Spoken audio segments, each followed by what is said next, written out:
Hmm. Wasn't there a door somewhere around here? It's in this room.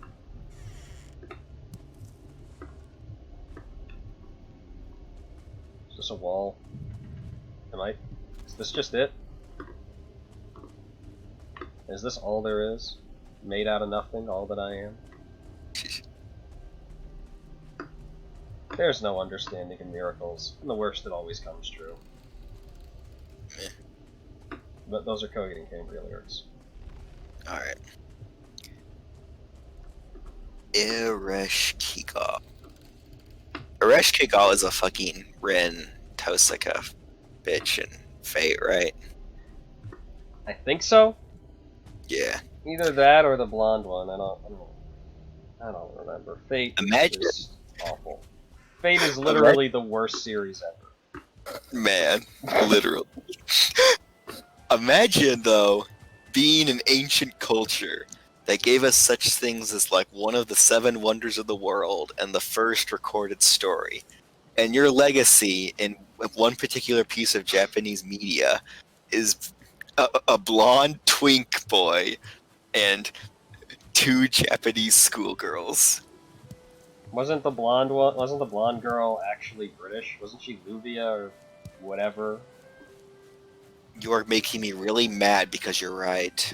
I don't understand why that would be something to be mad about, but okay. Because Ereshkigal is literally Ren, which means she's a Ren face. I don't understand why so many characters are just that other person from the original game, but different.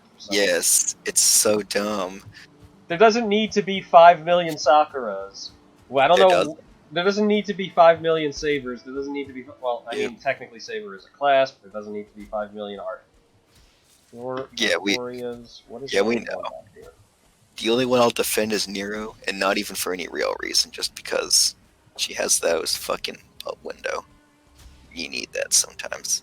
See, I thought you were just gonna say because her breasts are larger, and you're a degenerate hussy, and that's basically the reason why I assumed that. Well, yeah, but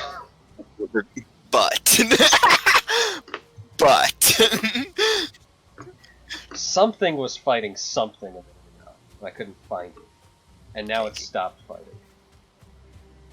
Anyway, it was over here. Imagine making my own fucking historical anime with blackjack and hookers. You know what? Forget the anime.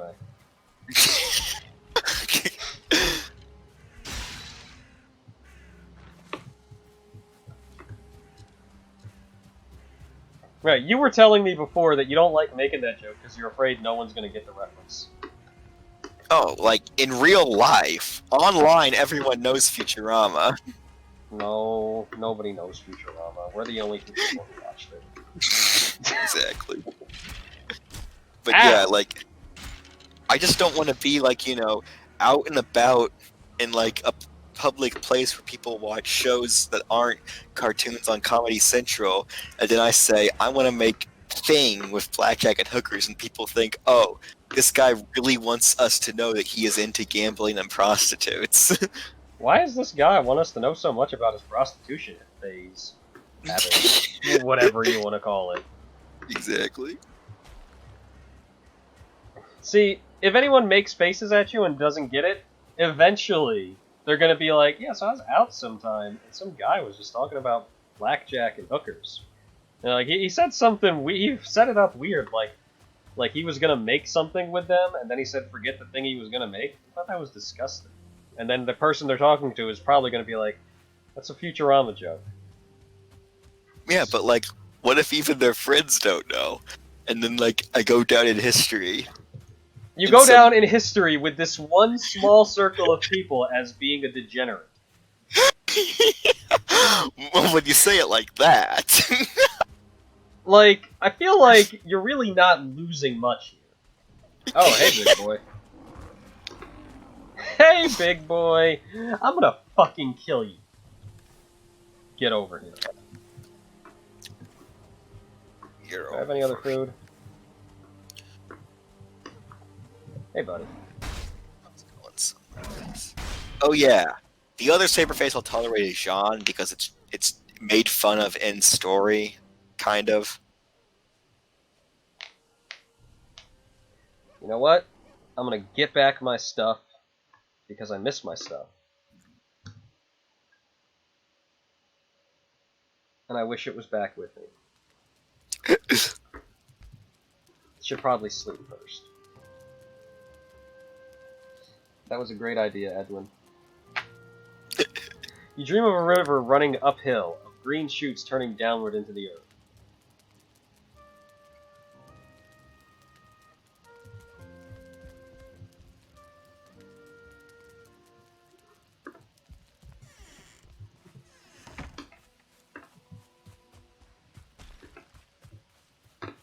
How'd you get on my land? I have a moat. Where the hell is my body? Oh, it's right there. Man. It's on the mini-map. I was right next to home.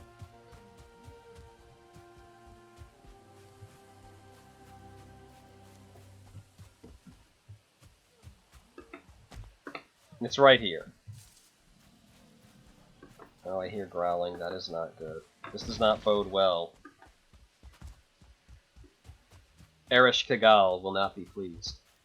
I mean, she's the goddess of the underworld, so she might be. I forgot what her personality was. When she's not, you know, a Japanese schoolgirl. People messing with underworld gods, anything to do with the afterlife or death, is just so insane in mythology. It's like, oh yeah, I don't care what happens to me. I'll just fucking YOLO roll this. Whatever. It's cool. You think it's gonna matter? I'm gonna be dead anyways. What's it gonna do? Kill me? Yeah. I'll be dead. To be fair, the myth that involves people fucking with underworld gods with Ereshkigal and Sumerian myth, it's literally her sister, Ishtar, so, like, if someone's gonna mess with someone, if I was gonna mess with an underworld god, if they were my sibling, I'd feel very differently about it, you know? I guess. But, like, I wasn't really referring to her in that specific regard. I was just referring to people. Like, literal people. Oh my god! What? Ishtar goes down to the underworld to like, conquer it, and Ereshkigal is like, yo, lock the gates, and only open the gates if she takes off a piece of clothes. Like, she literally makes her sister play strip poker to get into the underworld. It's not exactly strip poker, but I get your meaning.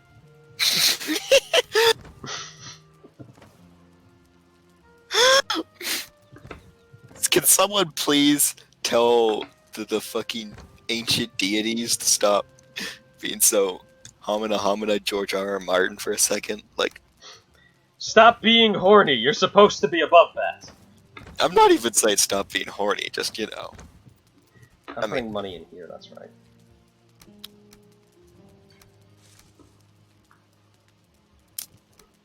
And they kill Ishtar. Fuck. And then they bring her back to life. Oh. Yeah, you know. Yeah, they give Ishtar the food and water of life, and she comes back to life. Just happens sometimes, you know? Would probably be pretty awkward if she stayed dead, but... But that's not all, because they need to put someone down in the underworld as a replacement, because, you know, I guess this is how that works. Equivalent exchange, except not really. When Ishtar discovers that her husband has not mourned her death, she becomes ireful towards him and orders the demons to take him as a replacement. Not cool. He's hey, like, man. I knew you were gonna come back to life. What? Did you on it? Like, what? I have faith in you, and this is what I get? You know what? Fucking take me. I don't want to be a bitch. This is why Gilgamesh wrote that call-out post.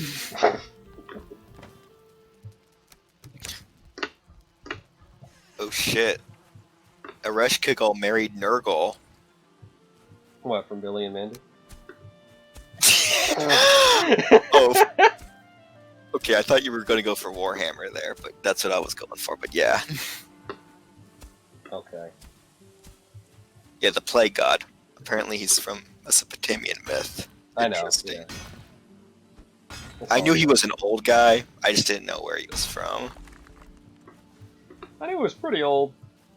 Didn't know he was from here, but pretty old. Yeah. I mean, I didn't know that Orcus was Italian. I'm gonna tell you that. I knew that Orcus was an old god that's not really like from anything major that we like know in the pop culture mythology section of the books, but I knew he was from something. I didn't know Orcus was Italian. Yeah. Some old god of death. And then, I guess the Christians made him a demon, as you do. Literally, like that's the whole deal. You gotta make them demons. Tell them, hey, no gods before me. Even that guy, he thought he was a god. He was a demon. Why are there so many demons? Why did God make so many demons? Because he was bored. Shut up. See, in Paradise Lost, they specifically go over that God technically made each angel have the ability to not fall. And it was very funny because it's just like, wait, but God is omnipotent. He knows that they're going to fall. You can't just say that you gave someone the option to not fall when you know they're going to fall. Like, I understand that free will is like a big thing in the Omniscient, Christian first off. theology. But yeah, you said omnipotent. Oh, the other one. Well, fuck. Well, if you're omnipotent, you can give yourself omniscience. So, If you're all powerful, if you're all powerful, then you can be all knowing whenever you want. If you're all knowing, then if it's possible to become all powerful, you know how to do it, and therefore can probably do it. exactly. Unless it's literally impossible, in which case you just know it's impossible, and they're just sitting there like... Yeah, you don't even have to waste your time. But yeah, like, I get the notion of free will is, like, essential to the Christian doctrine, and, like, you kind of have to accept that. But, like, if the dude knows that that the angels are gonna fall, and he knows, that, okay, Michael's not gonna fall, and Lucifer is gonna fall, but I'm still gonna make Lucifer with the thought processes that will make him fall. It's just like, bro, at a certain point you have to take responsibility, man. The idea of an all-knowing God, in any sort of sense, completely invalidates all human choice. Because at the end of the day, you could look over to your priest or to your ruling governing body, whatever it may be, and you say, hey, look, I was made this way, I had no choice, and you're punishing me for what God did to me.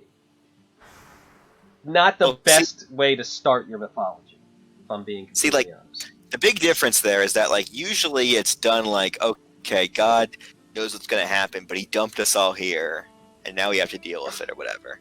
Like, in the modern version, where there aren't really any miracles anymore, it makes more sense of, okay, yeah, God knew you were going to do a fucked up thing, but you still chose to do the fucked up thing, so we're going to put you in prison or whatever. And, you can go argue of God afterwards, but, in the moment, you're still, you still chose to, Oh, you're talking about the law side. Okay, sorry. Yeah. I didn't get what you were getting there for a second. Yeah. So, there's arguments there. I'm just talking about more, God, you literally just made the world. You're, doing things at the moment. You knew it was going to happen, man. You knew what you were doing. You knew. Exactly. I can kind of get behind a version of God where he's a guy playing The Sims, I know what's going to happen when I play The Sims. I can rewind time using console commands or whatever, but I'm still going to let The Sims do dumb things because fuck them. If they want to be dumb, they can go be dumb. So your ideal interpretation of God is essentially some dude playing The Sims. It makes sense. Why does God allow bad things happen to good people when he loves everyone? Because he doesn't give a fucking shit because they're Sims, and he puts them in a little heaven town where bad things don't happen to them afterwards. And who gives a shit? After they're dead, he's just like, you lived a good life. Exactly. You go put him over in heaven town or whatever. That makes sense. I mean, it doesn't make sense when it's literally he does the intervention for everything, but then, you know, it doesn't really happen much in real life, because... How do you know it doesn't happen much in real life? Maybe he intervenes in every part of your life, you just don't know it. Okay, but see, that's the Futurama-style God, and no actual religion is willing to say that, because if we admit that you cannot... That it's impossible to know if God's intervening or not, then you're basically just... that's not good grounds for, like, you give up the game, yeah. Yeah. So, like, literally, as I was aging and starting to question my religion more, that's one of the interpretations that I came up with, where I was like, it would make sense if God just did that. Like, you don't know if he's intervening or not, but the most likely situation is he set up the dominoes, and now they're just falling. That's sort of like how I internalized it when I was a children. Of course, this was another thing that when I was younger, people said, no, you're wrong. He just does the thing. So, really, Exactly. like, I was literally, as a kid, trying to reconcile my understanding of reality with my understanding of the religion that I was being taught. And everything that I was told was, you're basically wrong about everything. Stop trying to question it and just listen to what we have to say. As you can imagine, after a while of that, I was like, okay, so it's all bullshit. And just stopped caring and stopped wanting to go to church because there was no point. Unfortunately, some of the most religious people are going to be the people for whom good things have happened to them all their lives, and so therefore they have very poor religion that does not stand up to scrutiny. And that's fedora tippy of me, but you know what I mean. That is very fedora tippy, and I think I understand. Yeah. The other side of it is that there are genuinely people who just, like, they go, things happen, you know? There's probably something.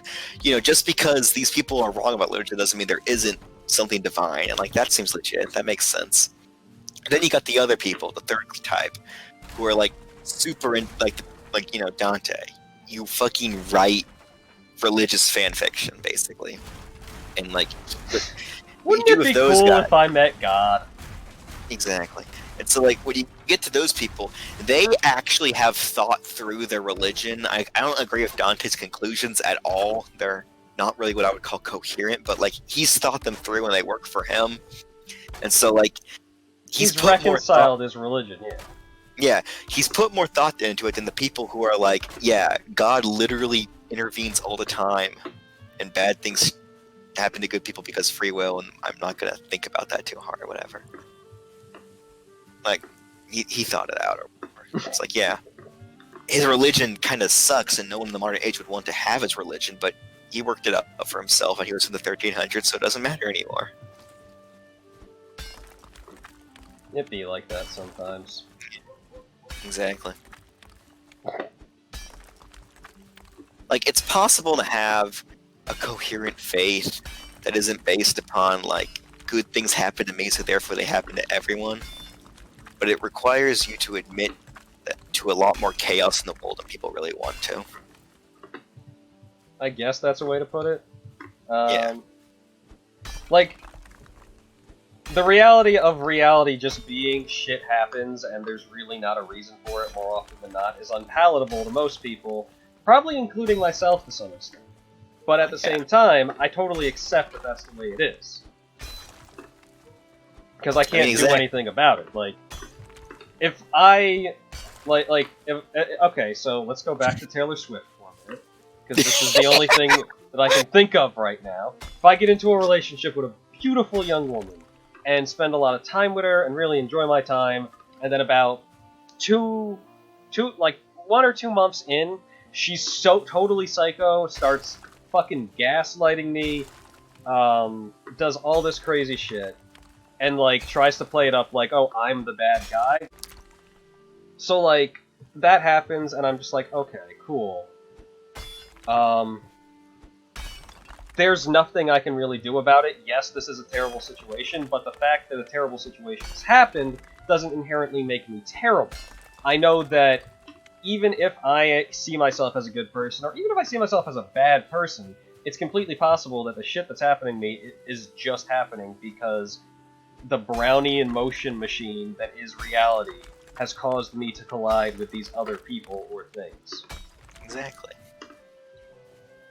Like, I would even take it a step further beyond, like, moral worth doesn't include things and go, like, sometimes you just fucking get slapped with cancer for no reason, and then you just have cancer, and then it's just like, it's not even like, it's not fair, I'm a good person, I don't deserve cancer. It's not fair. On average, I was supposed to get 80 years on this rock, and I only get 15. Oh, coming like, back to Fault in Our Stars and shit. Alright. yeah. You just get to the point where it's like, you're not even guaranteed, like, the scraps that entropy and evolution have given us. Yeah, you're not guaranteed anything. All of life is inherently unfair. Just have fun. Just do what you can. Be the person that you feel like you want to be, and if you don't know how to do that, remember that you are that, so you will do it eventually. I'm not even gonna pretend that, like, I truly comprehend that statement fully.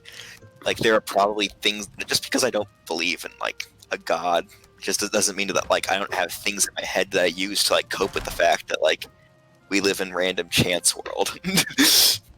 Little I'm narrative. gonna pretend like I understand it completely. You might not be willing to do that, but I will go that far. I will go the distance. Oh yeah, man. You gotta do what you gotta do. It's like that thing from The Hitchhiker's Guide to the Galaxy where the total perspective vortex, where you step into it and you're literally able to see your place in the universe. And everyone who does it dies because the human mind cannot comprehend being so fundamentally worthless as it actually is.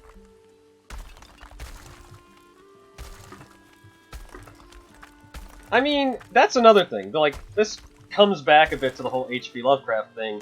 Human mind is designed to adapt to things. It's not like, more often than not, that kind of thing isn't going to kill you.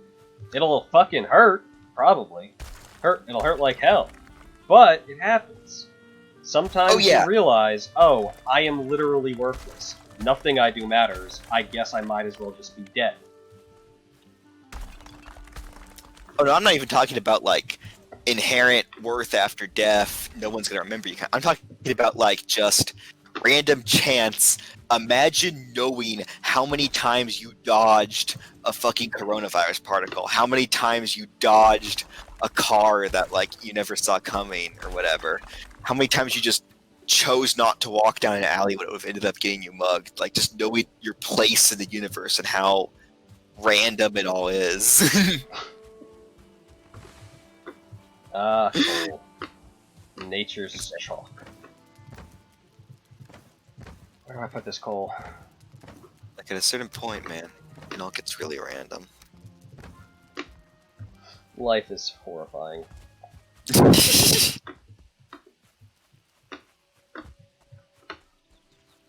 Can't live with it. Can't live without it. Can't live? Can't live.